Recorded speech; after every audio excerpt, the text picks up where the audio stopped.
지난 4일 월요일부터 7일 목요일까지 3박 4일 동안 450리가 되더라고요. 180km.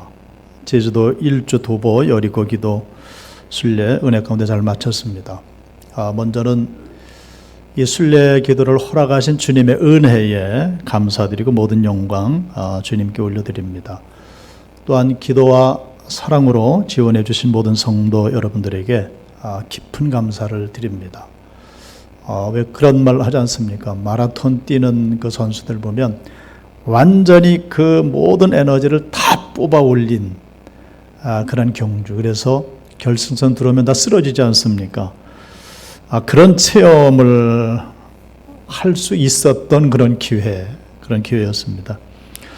여러 가지 기도 제목들을 품고 계속 기도하며 걸었습니다. 물론 첫 번째는 새해 목회에 대한 비전을 품고 기도를 했고요. 두 번째는 교회 요람을 손에 쥐고 성도님들의 모든 가정, 구역, 모든 삶, 또 교회를 위해서 기도를 했습니다.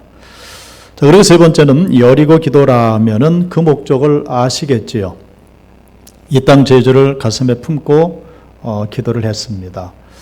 제주도가 이렇다 저렇다 많은 느낌들을 이야기합니다만은 한 바퀴를 쭉 돌면서 제주도를 위해서 하나님 앞에 기도하는데 이제야 이 제주도를 알겠다는 그런 마음이 있었습니다. 하나님 앞에 온전히 올려드릴 수 있는 그런 기도할 수가 있었습니다. 그리고 우리 교단, 그리고 한국교회, 그리고 나아가 작금의 코로나19 상황하에 대한민국을 주님의 손에 올려드리면서 기도로 중보를 했습니다. 그 중에 특별히 개인적으로는 세 가지 단어를 마음에 계속 새기면서 걸음의 기도를 했는데요. 첫 번째는 소위 메멘토 모리라는 말입니다. 라틴어인데요.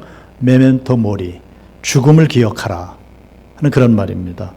로마 시대 원정 나갔던 장군이 전쟁에 승리하고 돌아올 때 그 개선 장군들이 시가 행진을 하지 않습니까?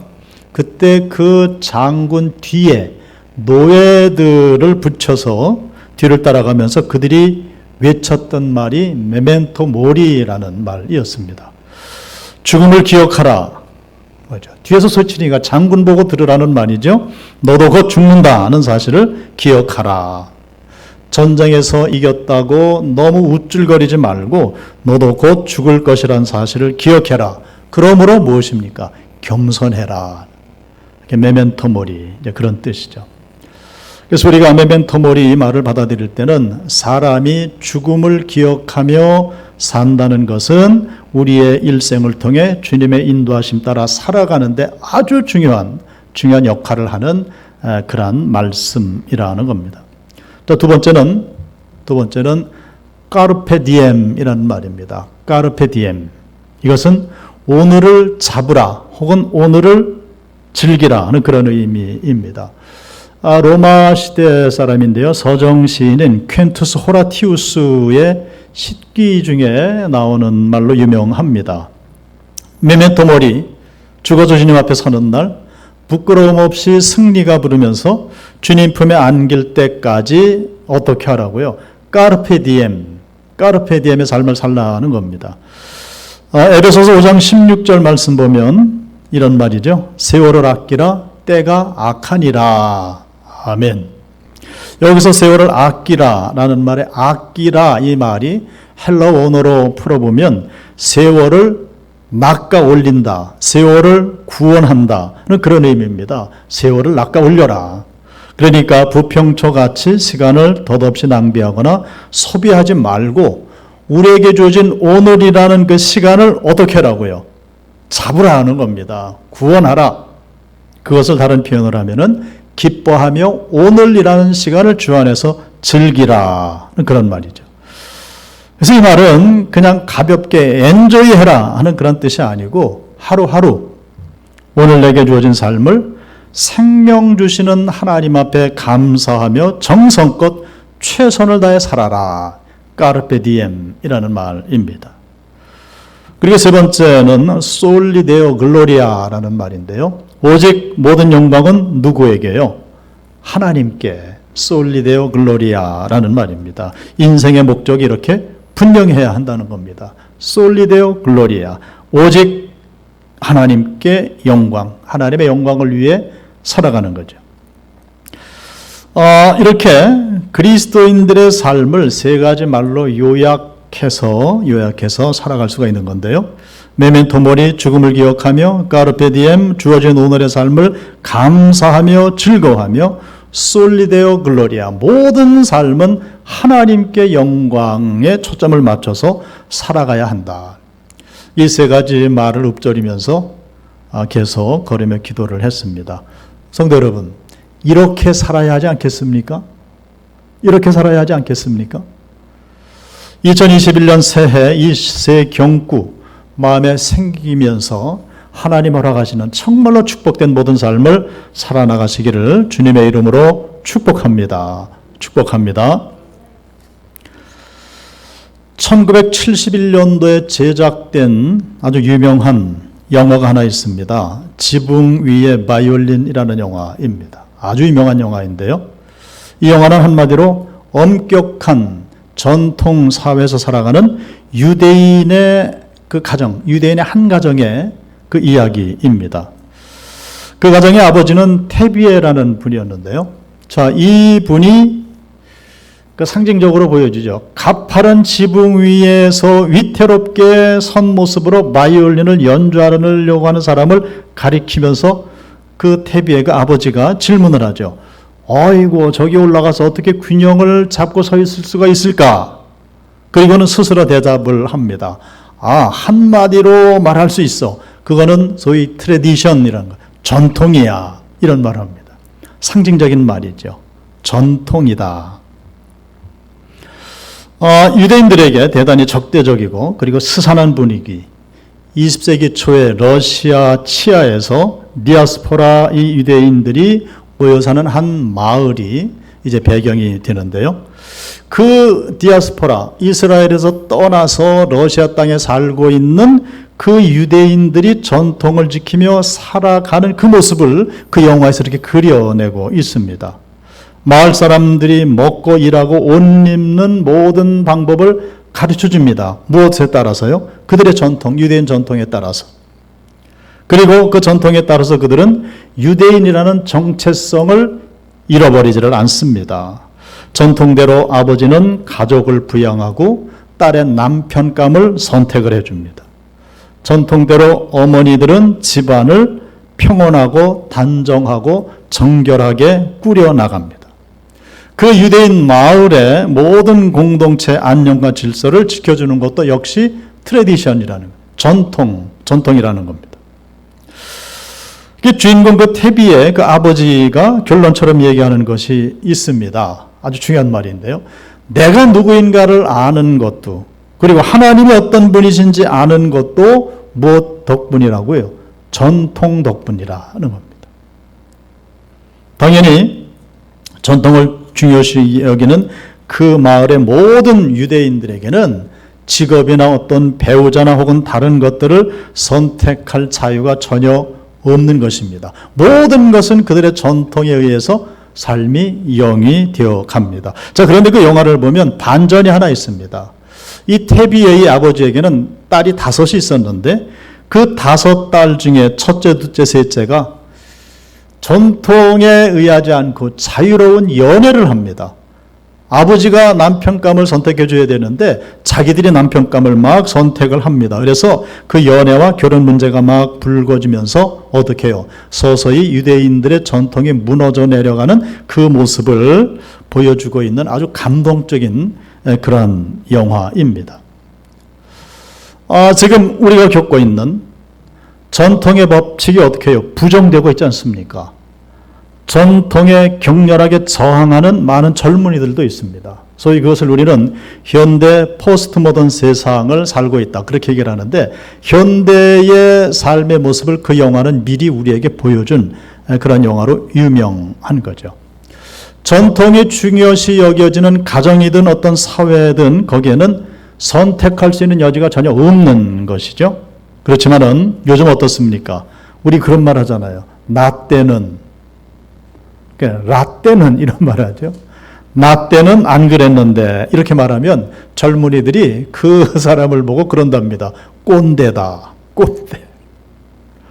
전통이 해체되고 와해되어가는 그런 세상을 우리가 살고 있는데요. 한마디로 이렇게 표현할 수 있죠. 선택할 수 있는 여지가 점점 많아졌다. 그런 이야기를 할 수가 있습니다. 지난 6일 날 저 깜짝 놀랐습니다. 미국 국회의사당 무단 침입 사건이 발생을 했습니다. 미국이 어떤 나라입니까? 청교도 신앙 바탕에 세워진 나라고요. 민주주의로 치면은 최고 선진국이라고 일컬어지는 나라인데 그 모습을 보면서 너무 허접하게 무너지는 것이 아닌가. 그러니까 전 세계에서 경악을 금치 못했습니다. 한마디로 이거죠. 전통이 다 무너진 겁니다. 전통이 무너졌다. 이런 모습 속에서 우리 그리스도인들이 고민이 깊어지는 겁니다. 아주 중요한 문제에 충돌하게 되는데 전통적인 어떤 신앙 규범이 부정되고 개인의 자유가 무한정 확대되어져 가는 이 세상 속에서 정녕 우리에게 문제는 무엇인가? 어떻게 하나님을 찾을 수가 있겠는가?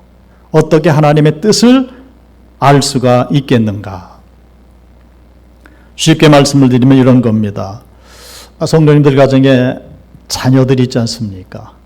자녀들이 부모님 말을 잘 듣지 않습니다.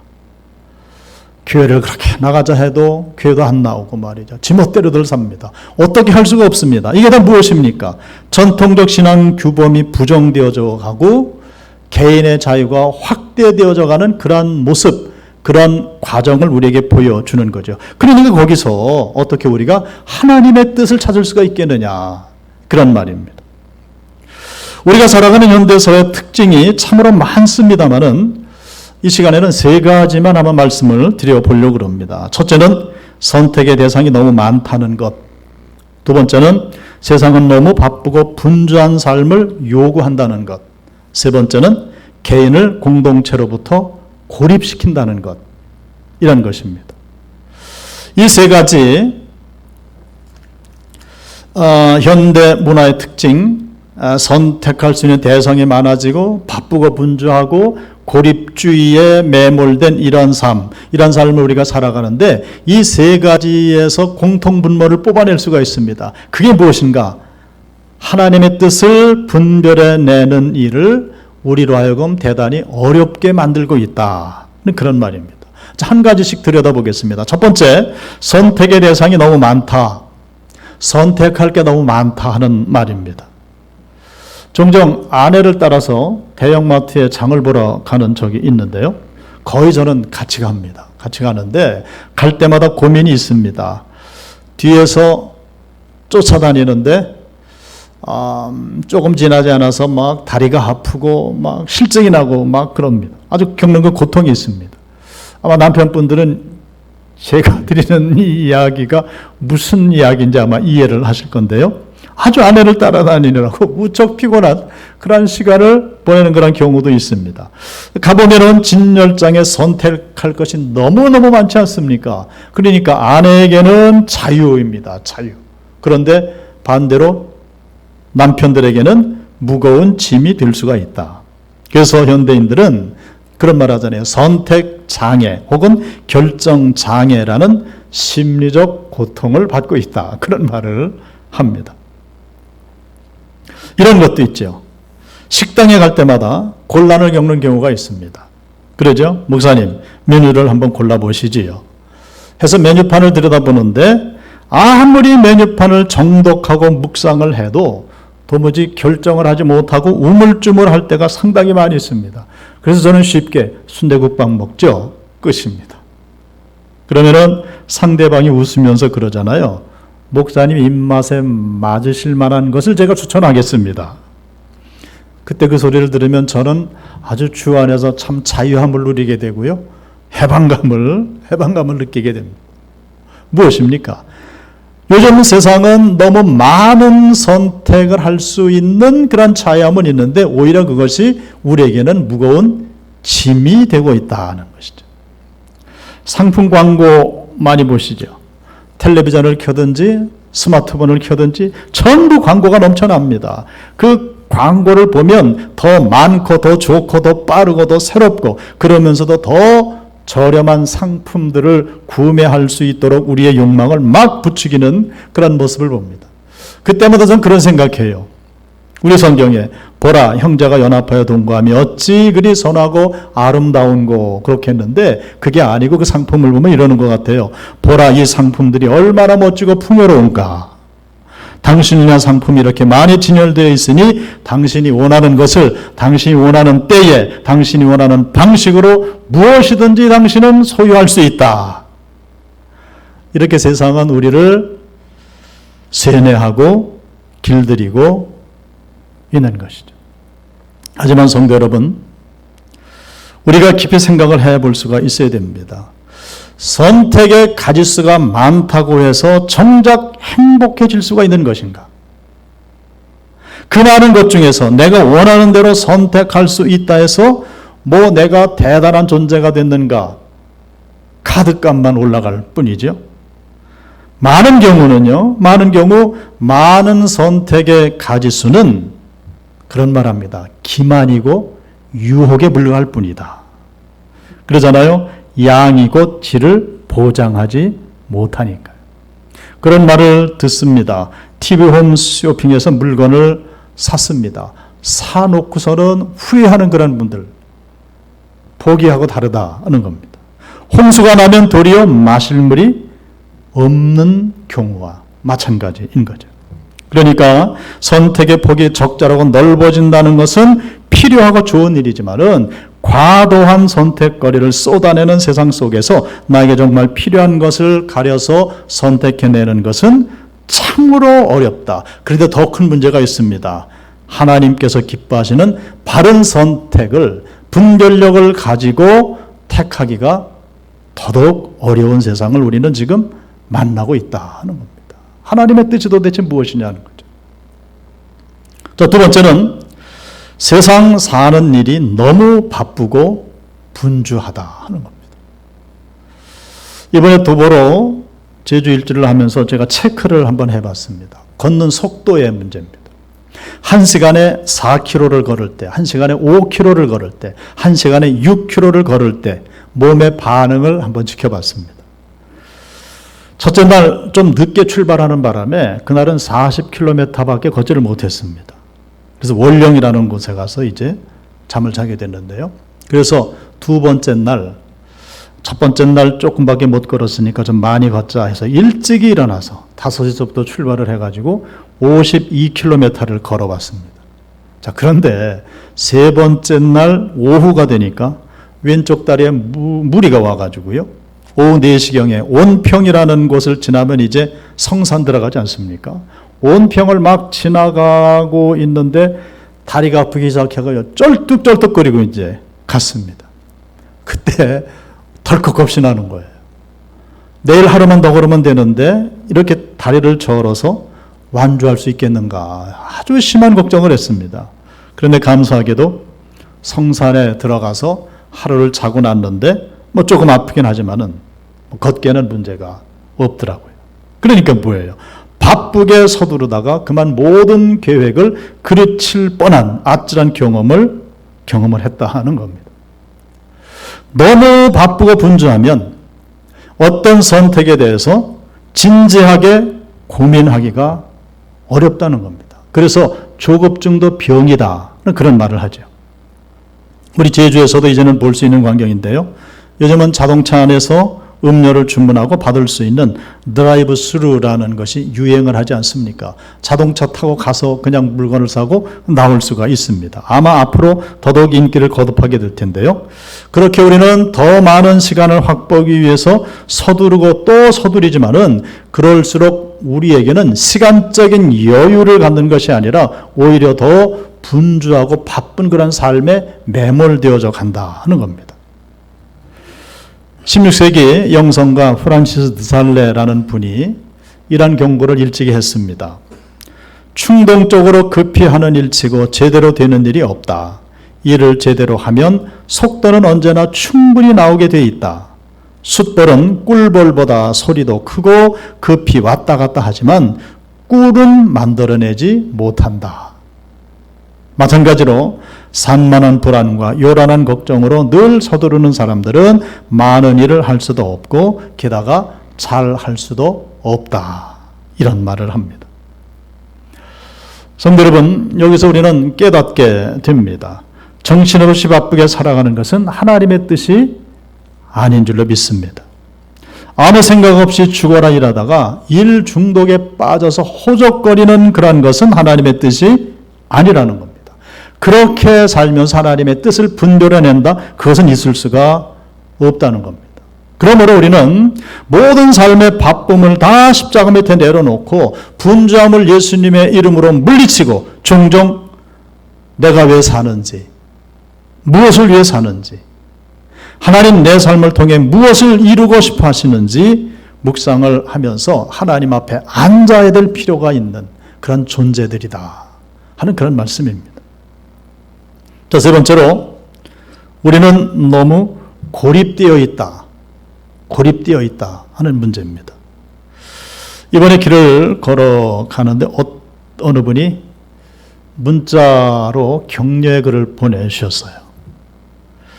목사님, 고독한 순례자 길 가듯이 엄동설한 추위에 건강 유념하시어 기도하는 목사님의 고행길 위해서 기도드립니다. 근데 이분이 표현하신 거 있잖아요. 고독한 순례자의 길. 사실 4일 걸으면서 어느 누구와도 대화할 기회가 없었습니다. 단지 식당 들어가서 음식 주문하는 것 이외에는 어느 누구와도 대화를 할 시간이 없었습니다. 예, 고독한 순례자의 길이 맞았습니다. 선택의 갈림길에 섰을 때에 지혜로운 조언을 해줄 수 있을 만큼 나를 잘 아는 사람이 오늘날 우리에게 얼마나 있겠는가? 고독한 순례자의 길을 우리는 걷고 있다는 겁니다. 아마 거의 없거나 적다 하는 겁니다. 내가 진짜 어떤 존재인지, 내 삶이 진짜 어떤지 실제로 아는 사람이 내 주변에 얼마나 될까? 우리가 종종 그러잖아요. 내가 그 사람 잘 안다 하지만은 정말로 그 사람을 잘 알고 있는 것인지. 성도 여러분, 생각해 보시기 바랍니다. 지난 한 주간 동안 세상 살면서 여러분들이 만난 사람들 한번 생각을 해 보시기 바랍니다. 수많은 사람들을 만나며 살았지만은 물론 그 중에는 친밀한 사람도 있겠지만 대부분 어떻습니까? 낯선 사람들 아닙니까? 이름 정도 알고 인사 정도 하고 지내는 사람, 그런 사람들 많이 있지만은 그 사람이 정작 어떤 생각을 하고 있고 어떤 인격의 소유자인지 우리는 실상 알지 못한다는 겁니다. 심지어 교회 안에서도 많은 사람들을 알고 지내고 구역 식구로도 알고 지내고 함께 사역도 하지만은 그 중에서 내 존재, 내 삶, 내 인생, 내 형편을 다 공개하고 다 받아주고 그래서 필요할 때 정말로 도움을 받을 수 있는 사람이 내 주변에 얼마나 되겠는가? 답은 어떻습니까? 없거나 있어도 적다. 있어도 적다 하는 겁니다. 내 삶을 향한 하나님의 뜻을 찾으려 할 때 잘 알아서 필요하고 유용한 도움을 줄 수 있는 사람, 내가 하나님의 뜻을 찾을 때 긴밀하고 기묘하게 신앙적인 조언을 줄 수 있는 그런 사람, 그런 인생의 신앙길의 길동무, 그런 친구, 그런 좋은 사람, 그런 멘토가 내 주변에 지금 얼마나 있는가? 적거나 없다 하는 겁니다. 고독한 순례자라는 말이죠. 이렇게 고립되고 이렇게 분열된 상태에서 과연 나 홀로 하나님의 뜻을 잘 분별해 낼 수가 있겠는가? 선택할 것이 너무 많은 세상, 너무 바쁘게 돌아가는 세상, 군중 속의 고독이라고 너무 많은 사람들 틈에서 고립되어 살아가는 이러한 세상, 이러한 삶 속에서 우리는 어떻게 해야 하나님의 뜻을 제대로 찾을 수가 있을까? 많은 방해거리가 있습니다. 많은 악조건 상에서도 불구하고 하나님의 뜻을 분별하고 그분의 인도하심을 받는 길, 그것은 무엇일까? 다음 시간에 이 말씀을 계속 살피겠습니다만은, 하지만 몇 가지 원칙은 이미 우리가 잘 알고 있는 겁니다. 가령 이런 말 이지 않습니까? Simplify your life. 단순하게 살아라 하는 말입니다. 단순하게 살아라. 너의 인생을 좀 단순하게 정리를 해라. 박성진 전사님이 눈바람을 뚫고 제주에 도착을 했습니다. 부임을 했는데 날씨가 고르지 못해서 짐을 붙였는데 아직 이삿짐이 도착하지를 못했습니다. 이삿짐이 얼마나 될까 궁금해서 어제 물어봤습니다. 이사 비용이 얼마나 들었습니까? 요즘은 택배를 이용해서 이삿짐도 오고 간다고 그래요. 이사 비용이 얼마나 들었습니까? 물어보니까 단돈 10만 원 들었다는 거예요. 그래서 제가 깜짝 놀랐습니다. 아니, 아무리 혼자 몸이라 해도 이사 비용이 10만 원밖에 들지 않는가? 돌아서면서 제 속으로 좀 느꼈습니다.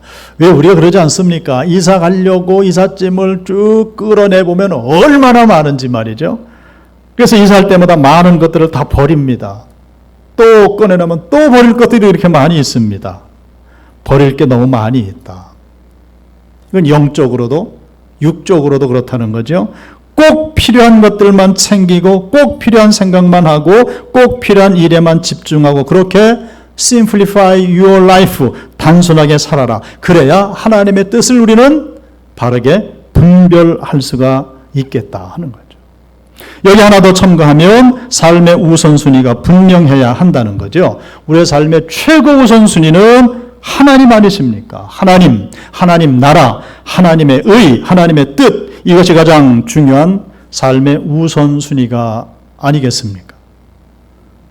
선택할 수 있는 것이 너무 많고 삶의 속도가 너무 빠르고 인간관계는 너무 복잡한데 너무 영양가가 없어서 그래서 너무 고독하다는 겁니다. 그러다 보니 하나님의 일을 생각하지 않고 자꾸 사람의 일에 휘둘리게 되고 그렇게 하다 보니 사람의 뜻을 따라가기보다는 베드로처럼 주님의 길을 가로막는 그러한 불상사까지 생기는 거죠. 오늘 본문 23절입니다. 예수께서 돌이키시며 베드로에게 이르시되 사탄아 내 뒤로 물러가라. 너는 나를 넘어지게 하는 자로다. 내가 하나님의 일을 생각하지 않고 도리어 사람의 일을 생각하는도다. 사람의 일을 너무 많이 생각하니까 하나님의 일은 생각할 겨를도 없더라. 그리고 사람에게 중요한 것은 목숨 아니겠습니까? 오늘 본문 26절 말씀입니다. 사람이 만일 온 천하를 얻고도 제 목숨을 잃으면 무엇이 유익하리요? 사람이 무엇을 주고 제 목숨과 바꾸겠느냐? 그러니까 삶의 우선순위를 분명히 하고 거기에 맞춰서 Simplify your life, 단순하게 살아라 하는 것이죠. 뿐만 아니라 주님의 뜻을 분별하고 주님의 인도하심을 받으려면 하나님의 말씀, 약속하신 축복의 말씀을 붙들어야 됩니다. 시편 119편 105절입니다. 주의 말씀은 내 발의 등이요 내 길의 빛이니이다. 어두운 세상, 혼탁한 세상 가운데서 하나님의 말씀이 내 발의 등불이 되고요. 내 길에 빛이 되어 주시니까 내 삶을 이끌어 주시니까 그 하나님의 말씀을 통해 우리를 인도해 주시니까 주님의 약속의 말씀을 굳게 붙들어야 할 줄로 믿습니다. 신실한 그리스도인이라면 자기 삶을 관통하는 말씀, 그런 성경 구절들이 한두 개쯤은 늘 있어야 되는 거죠. 가령 저 같은 경우에는 베드로후서 1장 5절로 7절의 말씀입니다. 그러므로 너희가 더욱 힘써 너희 믿음의 덕의 지식을, 지식의 절제를, 절제 인내를, 인내 경건을, 경건의 형제 우애를, 형제 우애에 사랑을 더하라. 대표적으로 사실 이런 말씀이 저를 지탱하고 제 삶을 이제까지 이끌어왔습니다. 여러분에게는 어떤 말씀이 있습니까? 여러분들의 삶을 관통하는 하나님의 말씀은 무엇입니까? 설교 후에요. 잠시 오늘의 말씀을 붙들고 기도하시는 시간을 가질 건데요. 그 기도하는 시간에 여러분의 신앙과 삶의 좌표로 삼고 있는 그 말씀을 한번 하나님 앞에 고백하며 기도해 보시기 바랍니다. 그리고 설교 서두에 말씀을 드린 메멘토 모리, 죽음을 기억하라. 까르페 디엠, 주신 삶을 감사하며 기뻐하라. 솔리데오 글로리아, 모든 것은 오직 하나님께 영광을 위하여. 이것도 한번 묵상해 보시면서 하나님 앞에 기도하시기 바랍니다. 아버지 하나님, 분별의 영성을 허락하여 주시옵소서. 승리케 될 줄로 믿습니다.